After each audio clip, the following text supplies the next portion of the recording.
বিসমিল্লাহির রহমানির রহিম। আজকে আমি এক টুকরো মাংস দিয়ে ভর্তা রেসিপি দেখাবো। ভর্তা তো নয়, যেন অমৃত। আমি এখানে দুটা রসুন, আদা, কাঁচামরিচ আর দুটা বড় সাইজের পেঁয়াজ কুচি নিয়েছি।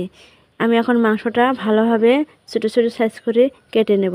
আপনারা ব্লেন্ডারও করতে পারেন, সেজন্য বটিতে কেটে দেখাচ্ছি। দেখতে পাচ্ছেন মাংসটা আমি একদম ছোটো ছোটো সাইজ করে কেটে নিয়েছি। আপনারা এরকম করে কেটে নিতেও পারেন, তারপর ব্লেন্ডারও করতে পারেন। এখন এটা আমি চুলায় সেদ্ধ করে নেব। চুলায় এখন আমি কড়াই দিয়েছি। এখন আমি কেটে রাখা মাংসটা দিয়ে দেব।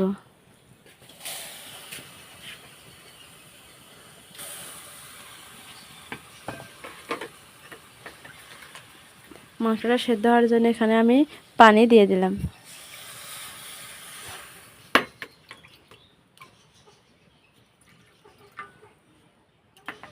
আমি অর্ধেক চামচ হলুদ দিলাম, দিয়ে আর মাংসটা আমি ঢেকে দেব ভালোভাবে সেদ্ধ হওয়ার জন্য।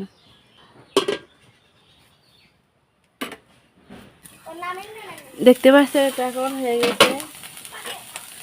এই দেখুন, এখন আমি এখানে পেঁয়াজ কুচি দিলাম,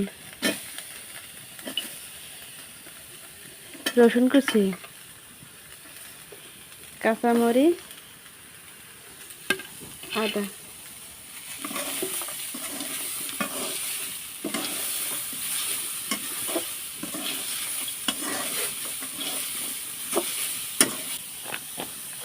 এখন আমি এখানে দিয়ে দিলাম তেল।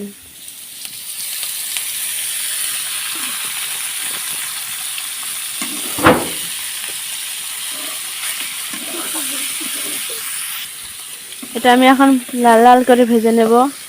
ভিডিওটি ভালো লাগলে সাবস্ক্রাইব করবেন, আর যে পেজ থেকে দেখতেছেন সে অবশ্যই ফলো, লাইক, শেয়ার করবেন।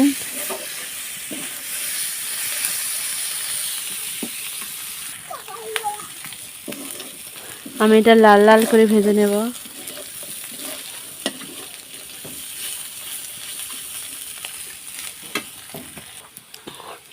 দেখতে পাচ্ছেন এটা লাল লাল হয়ে গেছে। এখন এটা আমি নেমে নেব, নেমে বাটায় বেটে নেব। এখন আমি এটা আলতো হাতে বেটে নেব।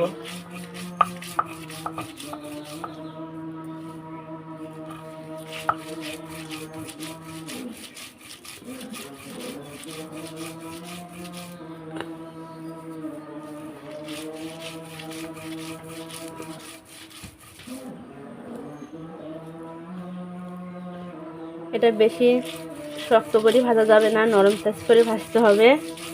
দেখতে পাচ্ছেন কত সহজে এটা বাটা যাচ্ছে।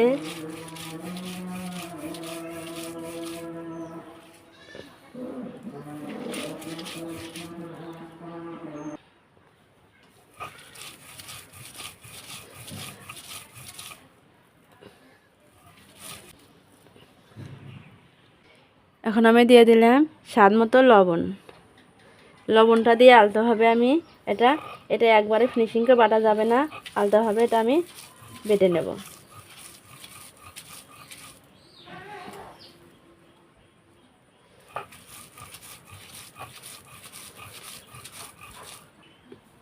দেখতে পাচ্ছেন এটা আমার বাটা হয়ে গেছে।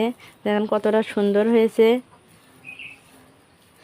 যারা ইউটিউব থেকে দেখবেন তারা অবশ্যই সাবস্ক্রাইব করবেন, আর যারা পেজ থেকে দেখবেন তারা অবশ্যই ফলো, লাইক, শেয়ার করবেন।